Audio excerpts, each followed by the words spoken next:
በወረዳ ውስጥ ላይ ሲሰራ ያው አገልግሎት ነበረ። 5 ዓመት በ100 ብር እየሰራው ነበረ። አልተመቸም። ያንን እዚህ መጣውና ጌታ ምን ይሻለኛል ብዬ በራሴ ጌታ አማከርኩት። ሲያማክረ ከነቢይ የሚወጣው ቃል ደግሞ እኔን የሚያጽናናኝ ሆነ። ከአባት ከእናት በላይ የሚያጽናናኝ አጽናናኝ። አግሼ 4 ወር ሙሉ አለ ስራ ቤት ውስጥ ቁጭ ብያለሁ። ምናገረው አጥቼ ምናገር ወገንን ዘመድ አጥቼ በውስጥ እየነገርኩ ለእግዚአብሔርም እየደወልኩት ያለው በዚህ መጣለው ሲመጣ የእግዚአብሔር ቃል ነቢይ ያጽናናኛል። ከዛ ይሄንን ትቼ ሌላ አለኝ ጉቶ ይነቀላል። ቃሉ ከአፉ ሲወጣ እውነት ጉቶ ተነቀለ። እኔ ቦታ ሊውጥ ከ3000 ብር 5 ዓመት ሰርቼ ባዶ ወጣው። ጉልበቴን ላቤን ባዶ ሆኖ አሁን ቦታ ሊውጥ ስትለይ ወደ መሀል ከተማ ሲገባ በ6 ወር ውስጥ በ5,000 ብር ከፍዬ በ6 ወር 3000 ብር 30,000 ብር ጨረስኩት። 5,000 ብር ከፍዬ ይዛ ማህበራት ላይ እኩል ለመሆን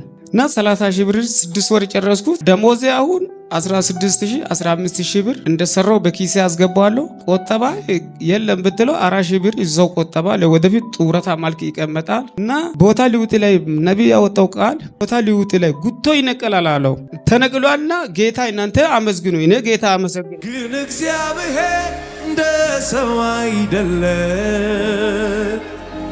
ከቶ እግዚአብሔር እንደ ሰው አይደለም። ይረዳል ይረዳ። 5 ዓመት በምን ደሞዝ ነው የሰራኸው? በ100 ብር ጉልበተን እየበሉ መጀመሪያ ውል ሲገቡ በቀን ነው።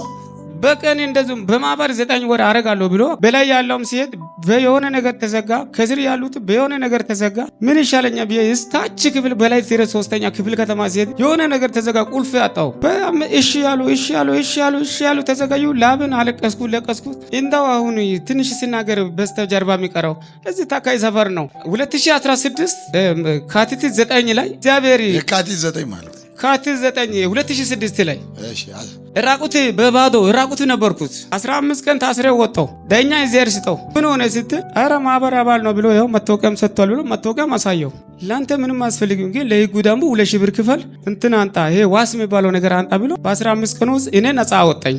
በናሳ ወጣ። እኔ ከዛ ምክንያት የተነሳ አይ እኔ ለራሴ እንደው ሚሳ ያስፈልጋል መሰለ ብዬ በሆዴ አሽከረከርኩን። ከዚህ ከዓለም ነገር ላይ ሲረቅ ብዬ ጌታ ይሻለኛል የሚለው ላይ ጌታዬን ጠበቅ አድርገ ይዤ ሲከራከር እግዚአብሔር ደግሞ ለካ እውነት ንሳ ያስፈልጋል ማለት ነው ለሰው ልጅ። ግን አሜን። ማቴዎስ ወንጌል ላይ ምዕራፍ 3 ላይ እስከ 17 ድረስ ሲያነበው አጠቃላይ ይልሃል። እውነት ነው ንሳ መንገድ ነው። ዮሐንስ ጠምቀኝ ስትል አይ ጌታ ደግሞ ተመርሶ ጥምቀቱ ላይ ምን አደረገ? ምሳሌ መግባት ለዮሐንስና ለጌታ ያስተማሪበት ነገር ውስጡን ተረዳው።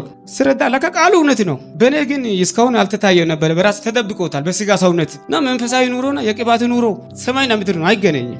እና ወደ እግዚአብሔር ጋርና ቅባት ጋር ሲጠጋ ብርሃን ሆነ ታየኝ። እንደኔ ጨለማ አሜን ብርሃን ሆነ። ለኢየሱስ ክብር። አሁን በወር ስንት ነበረ ማለት ነው ተጠራቅሞ የምታገኘው? ድሮ በወር 3,000 ብር እንኳን 3,000። አሁን ስንት ነው የምታገኘው? አሁን 16,000 15,000 ብር ነው።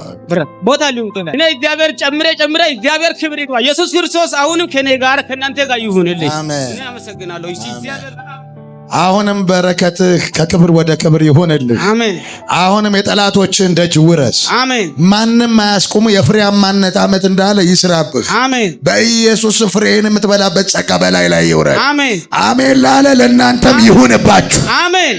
ተባረክ። ያለኝን ሁሉ ሳጣ ሲጎድል ሙሉ ቤቴ ከንፈር ቢመጥልኝ ርቆ ካጠገቤ ባህሪው ተለውጦ ቀስ እያለ በሸሸ በራቀ ወዳጅነት ቀርቶ አዛኝ በመሰለ ነፍሴ ሲከፋ ዝም ስል ሐዘኔ ንቀት ቢመስል ሐዘኔ ንቀት ቢመስል ውስጤ ማቅ ለብሶ ለሰው ቢያርቅ እንደ ኮራው ቢያስበኝ እንደ ተኩራራው ቢያስበኝ ግን እግዚአብሔር እንደ ሰው አይደለም፣ ከቶ እግዚአብሔር እንደ ሰው አይደለም።